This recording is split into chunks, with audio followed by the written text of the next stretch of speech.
From the Depths, Noob Playthrough, Episode 15. The campaign continues, and it's our turn to start putting the pressure on the Onyx Watch. We're going to keep it up by going after one of his important towns. It's called the Iron Foundry, and although it doesn't have any real strategic importance, we're taking it anyway. Afterwards, there'll be a small fleet that we'll need to fight in the same spot as well. No worries. Ignore salvage.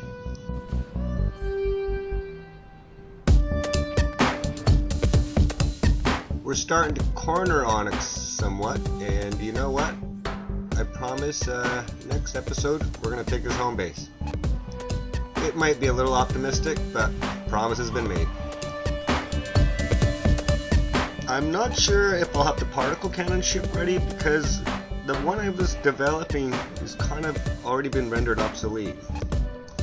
Old Griggot's illuminated me with what could be done with the particle cannon if you think a little bit creatively. He put a lot of the tubing in the actual boat part of the structure rather than the turret part, which completely changes things. And of course then put me to some extent back at square one. But the newly designed one will have two big advantages. It'll have much more potential power because it'll be able to cram more tubing into it, as well as it'll be much more better protected since essentially only the lens part plus a little tubing sort of to go down into the structure will be its vulnerable part, I guess. And I am finally designing a cruiser, which is just at the early stages now, so don't hold your breath, but it's starting to happen. Calling it a cruiser might be a little bit of an exaggeration, but it's the biggest one I've designed yet, so for now let's call it a cruiser. It's definitely a little different, and I have high hopes for it. Fortunately, my times is basically spending a day designing a dead end of the designer happens a lot less now. Okay, but to focus on today, we're going after this town. It's called the Foundry, and I'm pretty sure it's pretty lightly defended actually. Okay, here it is. Wonder if they know we're coming. Yep, they do. You'd think their steel town would have bigger guns.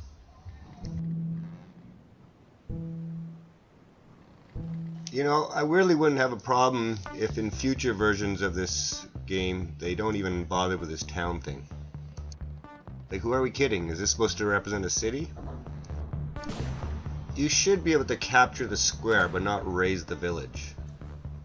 Or better yet, just get rid of the whole village thing. Either way, once Onyx is cleared out, we're going to have a lot of metal sources. It's going to be a big stream coming in.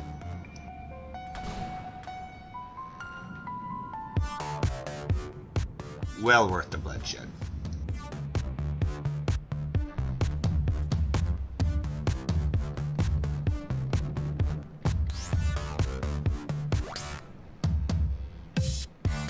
I think I grumble about taking the village every time.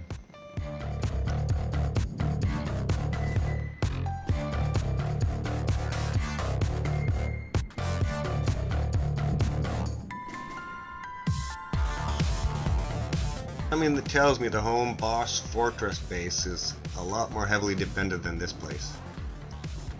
Next episode we will find out, as I said, but my worry isn't actually the base, it's the fleet that kind of counterattacks right afterwards. Because chances are we will be carrying a little bit of damage, and we always seem to get squeezed for block count right after one of those things. Okay, let's see the thug in action here.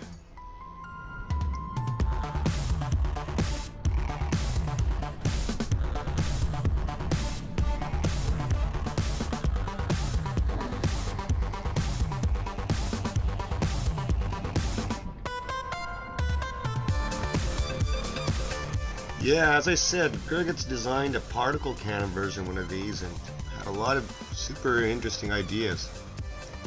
As well, I'm going to be putting an advanced cannon into one of these as well, so the thug is going to live on in some form or another for sure.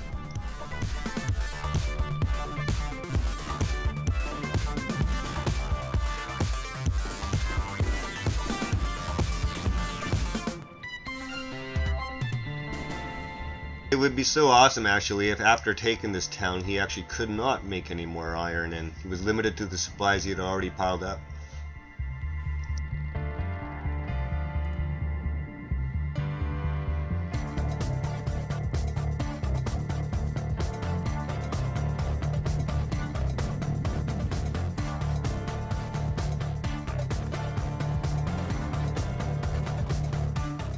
The boat there on the left is the negotiator or the missile boat, and I'm already designing a replacement for that. Other than being quite tough, it has no redeeming features really, so I want to just sort of try apply what I've learned in the last 4 or 5 episodes into a new one. It'll have to be good enough to take into the White Flares campaign.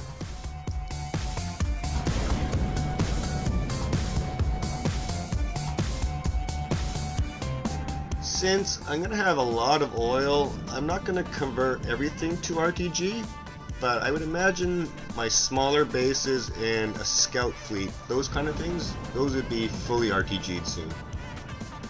Even those will consume a lot of crystals, so I couldn't convert everything right away even if I wanted to.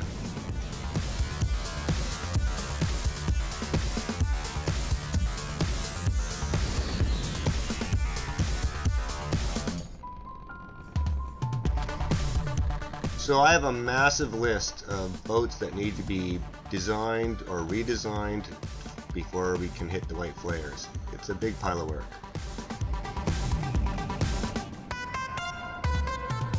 When you're a noob like me, you learn so many things so fast that 5 episodes later, that ship that you thought was state of the art for yourself, it's not even close anymore.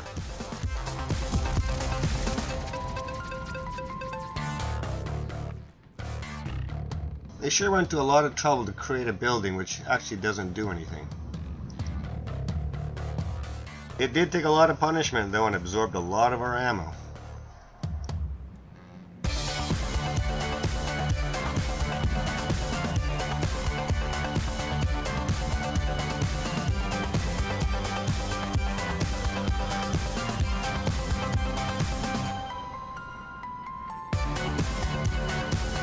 It's your turn now, Lighthouse.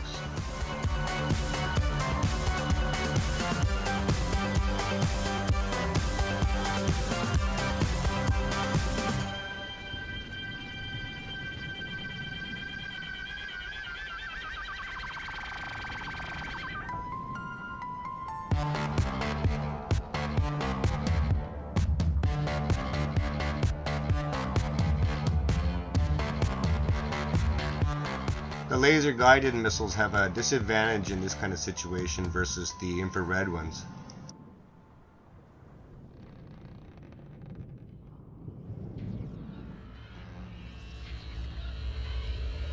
I still far prefer laser-guided.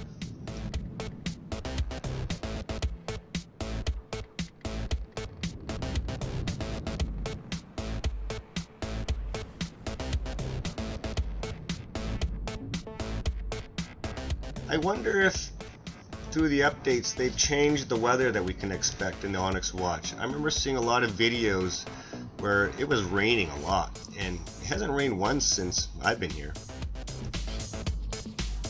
The rain, although maybe kind of have a gritty reality aspect about it, yeah, it does wear on you after a while, even watching a video.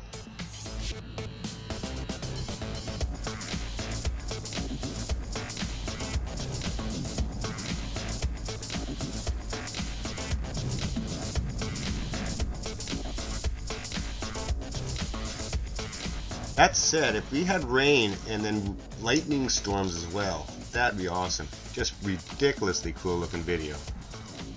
I would wait till there was a lightning storm to actually take the final base. That would be just ridiculous again.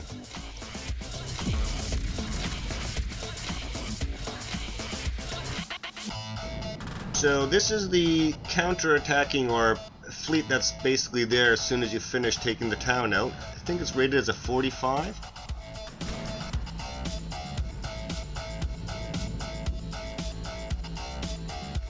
Okay, we have not seen this ship yet in this campaign. It's classed as a regular ship, which is the same class as the Grendel, and man, this is no Grendel. When we took on that 150 fleet, instead of 3 Grendels, if he had had this amongst the other massive ships, I could have seen a completely different battle. It's definitely a weirdo ship, and essentially being a floating turret, its tracking would be pretty terrible too. But with that gaggle of guns, including the big one in the middle, or whatever you want to call it, if it gets a hit, it'll be pretty intense.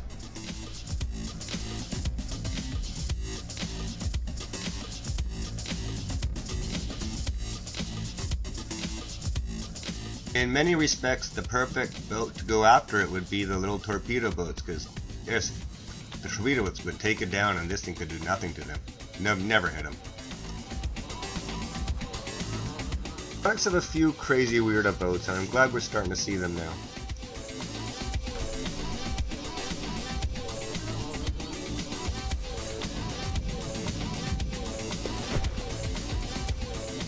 It has pretty good repairability, so torpedoes would actually have a hard time actually taking it out. It would take a long time. It really needs something which actually hurts the gun on top. EMP missiles do a pretty good job at it, but since because of its repairability, it gets back on pretty quick, so you need to keep punishing it. He's looking pretty damaged now though.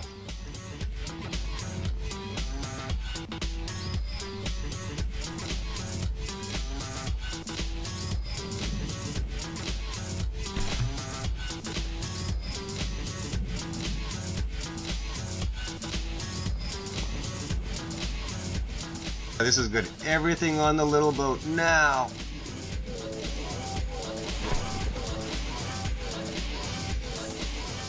How's that for some attention?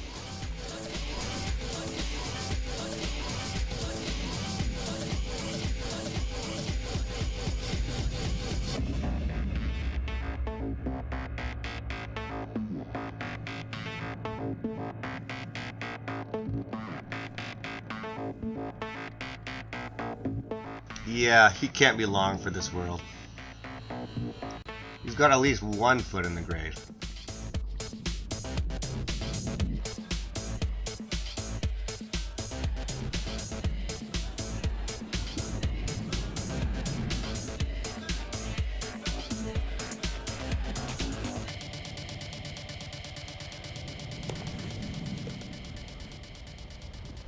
Actually, I think I'll go back to designer later and study the ship more. I want to find out more about the gun.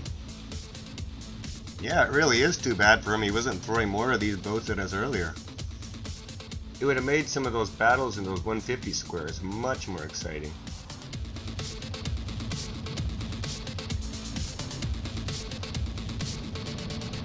Even psychologically, this ship looks so much more fearsome.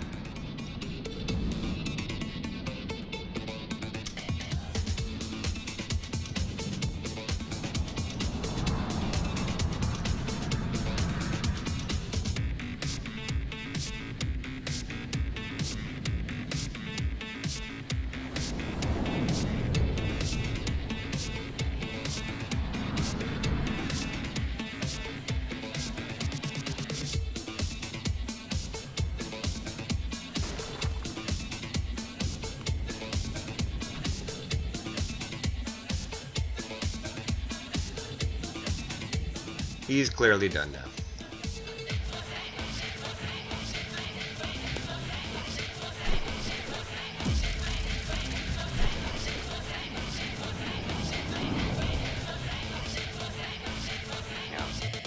And we got blockaded. Actually, I kind of knew this would happen. I wasn't worried. So this will be 5 torpedo boats going after, I believe, rated 33, so nothing too much. Pretty easy.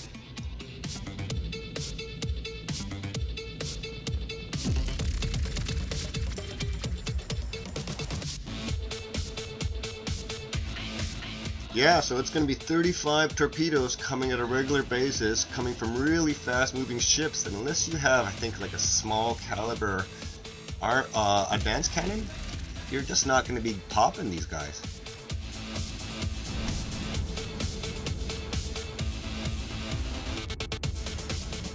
I'm pretty sure I'm not going to be using torpedoes against the flares, so we might just be seeing this little thing for another episode or two.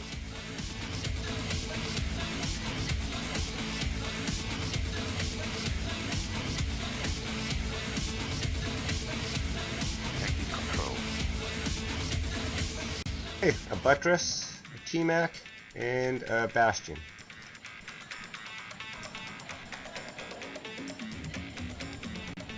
If my understanding is correct, the light flares, they have pretty speedy craft, which really would make the torpedoes not the most effective weapon, I think. And that, of course, is one of the Onyx Watch's biggest problems. Their ships are nice and slow and ponderous, and yeah, perfectly suited for killing out with torpedoes.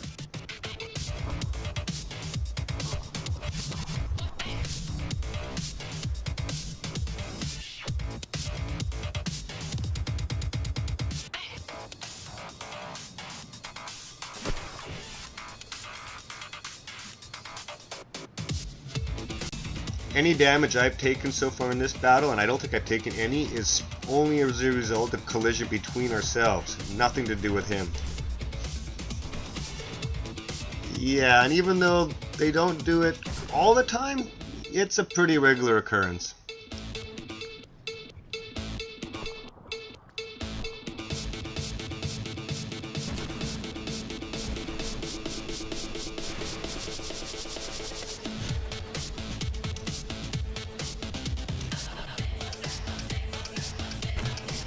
Yeah, this thing might look defiant still, but no chance.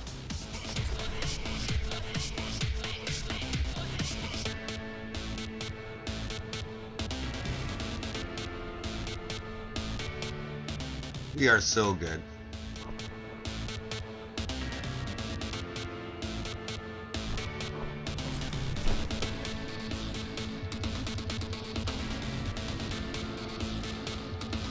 It's almost funny now how stressed I was earlier episodes about things like maximizing block count, the need to have a revolving roster that I sort of cycle through as they get injured. Yeah. Man, I've grown up. Can't believe how naive I used to be. 3 episodes ago.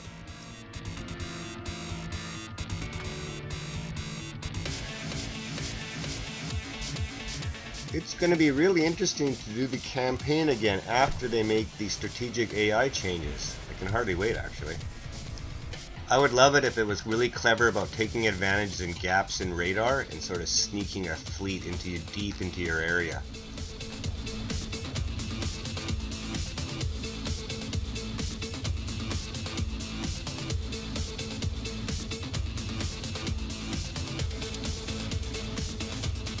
Okay, at the end of this battle, I've got a couple little things to show. Two ships, but that we might not see otherwise if I didn't show you now. One is the particle cannon boat or ship that I was designing, and since it's become obsolete, so since I might never use it in battle, I might as well just show you guys what it looks like and how far I got. And the other one is called the Sea Donkey, and it's sort of my resource hauler slash salvage picker-upper kind of boat. The Sea Donkey, to some extent, is already obsolete too, because I think it has a capacity of steel and natural of about 64,000, and I already want to make one that has about 3 times that capacity. I have 2 Sea Donkeys made so far. One is doing the resource hauling between bases, and the other one is picking up salvage, all those red X's. And so far I've picked up a lot of stuff.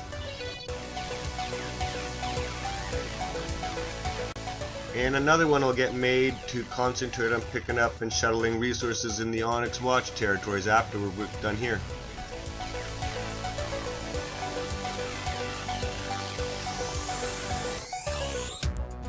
Constant development for me to sort of keep up with the campaign is unbelievable. It's relentless. It's going to be really cool to see the progression of ship design once I'm actually finished the entire campaign. I have still so much more to learn, and so there's clearly a lot of design evolution that's still going to be happening.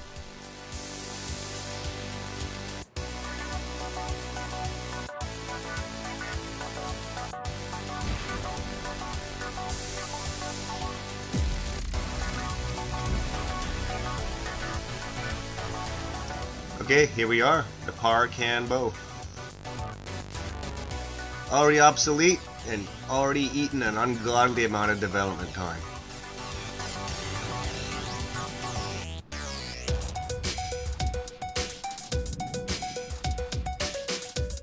Yeah, this thing's fast and quite stable. And I think it's set up for piercing. Designed to be really maneuverable, get in close quick, and shoot.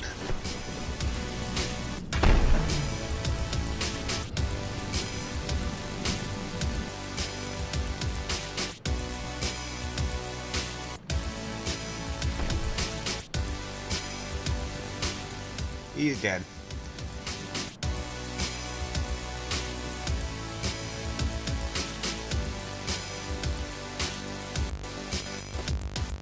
And the sea donkey. No defense, just pure speed and exuberance.